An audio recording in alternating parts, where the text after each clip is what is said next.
ஏற்கனவே முகவரி தெரியாம விளையாடிக்கிட்டு இருக்காங்க. நம்ம அந்த பனையூர் முகவரிக்கு பக்கம் ரூட் எடுக்கலாமா இல்ல தைலாபுரம் பக்கம் ரூட் எடுக்கலாமா அப்படின்னு நீ சொன்ன ரூட்ல தான் நின்றுகிட்டு இருக்காங்க. ஏன்னா ராமதாஸுக்கே 2 முகவரி இருக்கு. இங்க 2 முகவரியா? ஒண்ணு தைலாபுரத்துல, இன்னொன்னு சென்னையில ஒரு வீடு இருக்குல்ல, அந்த கட்சி அலுவலகம் இருக்குல்ல, ஆமா ஆமா அப்படி இருக்கு.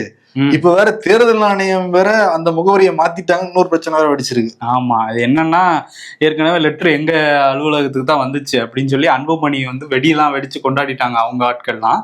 இல்ல அட்ரஸை மாத்தி கொடுத்துட்டாங்க அப்படின்னு சொல்லி ராமதாஸ் தரப்பு சொன்னாங்க. இப்ப அதுக்கு ஒரு பதில் சொல்லிட்டு எடுத்துட்டு வந்திருக்காரு அன்புமணி ஆதரவாளர் வழக்கறிஞர் பாலு. அவர் என்ன சொல்றாருன்னா, அட்ரஸ் இவர் அன்புமணியை தலைவரா நியமிச்சாங்க, அப்பவே தேனாம்பேட்டையில இருந்து டி நகருக்கு ஆபீஸை மாத்தியாச்சு. இது ராமதாஸுக்கும் தெரியும்.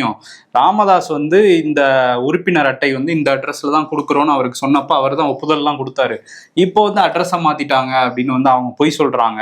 கரெக்டான அட்ரஸ்க்கு தான் வந்திருக்கு, கட்சி எங்களோட தான் அப்படின்னு சொல்லிட்டு சொல்றாங்க. நீங்க சொன்ன அந்த 2வது அட்ரஸ் தேனாம்பேட்டையில இருந்தது தானே? தேனாம்பேட்டையில இருந்த அட்ரஸ் யாருக்கு தெரியும் எத்தனை அட்ரஸ் இருக்கு அப்படின்னு? அவங்களுக்கு தான் தெரியும். இத்தனை அட்ரஸ் வச்சிருக்கிறாங்க.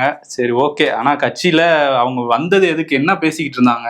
உள் ஒதுக்கீடு வேணும் வன்னிய மக்களுக்கு அப்படின்னு சொல்லிட்டு 10.5% வேணும் நம்ம மக்களுக்கு, பிற்படுத்தப்பட்டிருக்காங்கலாம் சொன்னாங்க.